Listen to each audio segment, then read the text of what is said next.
सूरत-ए-हाल के लिहाज से अयाज मीर का मशहूर कॉलम "उम्मीद की किरण कहाँ से फूटे"।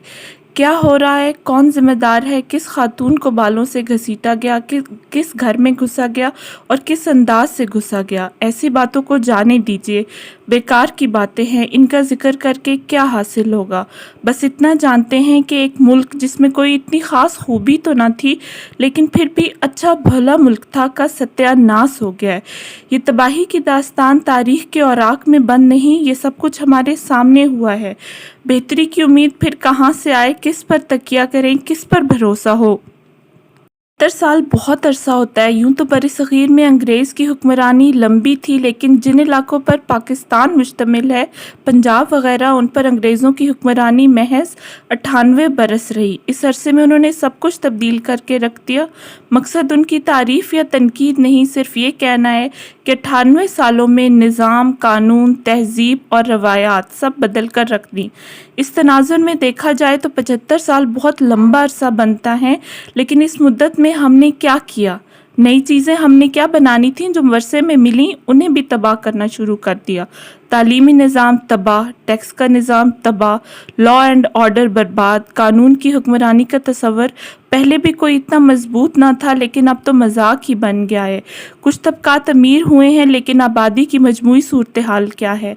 एशिया के ये सारे ममालिक, जिन्हें एक ज़माने में टाइगर कहा जाता था, हर लिहाज से हमारे पीछे हुआ करते थे। वो आगे निकल गए, तरक्की की मंजिलें तय की, हम पीछे फिसलते रहे। जहालत पहले भी यहाँ कम न थी, लेकिन पाकिस्तानी तारीख पर नज़र दौड़ाई जाए तो लगता है कि हमने कहीं कसम खाई थी कि जहालत के अंधेरों में हमने मज़ीद बढ़ना है। भाषण हम बहुत सुनते आए हैं, आज भी हम नए नए भाषण सुनाए जाते हैं, लेकिन कोई बतलाए तो सही कि ये जो ख़ास पाकिस्तानी बीमारी है, इसका इलाज क्या है। नारे हमने बहुत सुने, नारे हम लगाते भी रहे हैं। एक ज़माने में इस कौम का ईमान था कि आम इंतखाबात हो गए तो सब कुछ हल हो जाएगा। अजीब अक्लमंद कौम है। पहले आम इंतखाबात हुए तो हम मुल्क तोड़ फोड़ बैठे। आमरीत के सायों में हम कहते थे इस मुल्क का हल जमहूरियत में है। जमहूरियत की सुबह तुलू हुई और तबाही का एक और दौर शुरू हो गया। जिसका बस चला उसने अपने हाथ रंगे। माल बनाने में सब हिस्सेदार रहे, क्या सियासी वाबस्तगियाँ रखने वाले और क्या वो जो कहते नहीं थकते कि सियासत से हमारा कोई ताल्लुक नहीं। आज एक नई सियासी कशमकश जारी है। एक तरफ सियासत का एक तबका है और दूसरी तरफ वो जो अपने आप को इस मुल्क का ठेकेदार समझते हैं। हमें एक बात मालूम है कि इस कशमकश का नतीजा जो भी निकले, पाकिस्तान की सिमत जो बनी हुई है तबाही और बर्बादी की तरफ, उसमें कोई तब्दीली नहीं आएगी। अब तो नौबत यहाँ तक पहुँच चुकी है कि इस धरती से जो उम्मीद का नाता रखना चाहिए, उस पर से लोगों का ईमान उठ रहा है। पढ़े लिखे नौजवान यहाँ से जाना चाहते हैं। बेचारे जो सिर्फ जिस्मानी मजदूरी के काबिल हैं, वो भी बाहर के रास्ते ढूंढने में लगे रहते हैं। जो तबकात कुछ आराम में रहते हैं, उनकी नज़रें कब से विदेश के साइलों पर लगी हुई हैं। इस उम्र में मुझ जैसों को अपना गम लगा हुआ है। हम बाहर कहाँ जाएं? किसी पेट्रोल स्टेशन या बर्गरों के ढाबे पर नौकरी तो नहीं कर सकते। ऐसी नौकरी भी ज़रूर कर लेते, लेकिन उम्र का तकाजा ऐसा है कि ये काम आसान नहीं। और अगर हम ये कहें कि हमारा जीना मरना यहाँ है शौक़ से, ये इतना ना कहेंगे बल्कि मजबूरी से। हमारे जीने मरने की यही जगह है। हम में से अक्सरियत के पास कोई और चॉइस नहीं।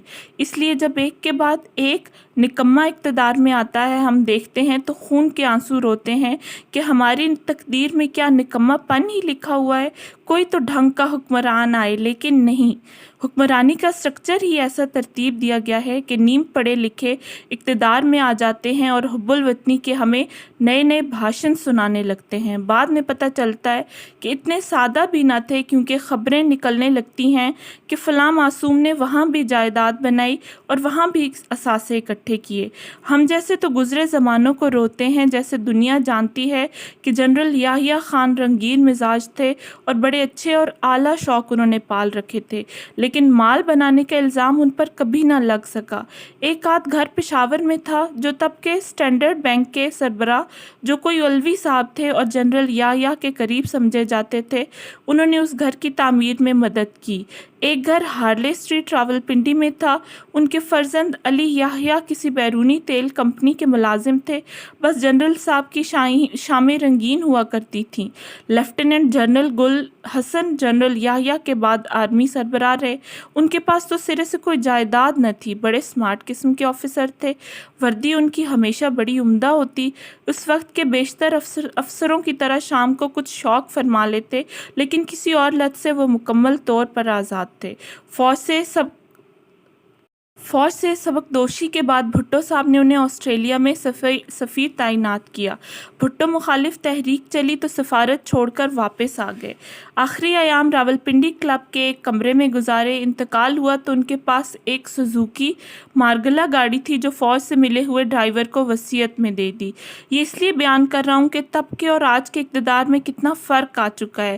جس کا ذکر کرو، جس کے بارے میں کچھ جانکاری ہوتی ہے، اربوں کا مالک نکلتا ہے، معلوم نہیں کس کرشمہ سازی سے۔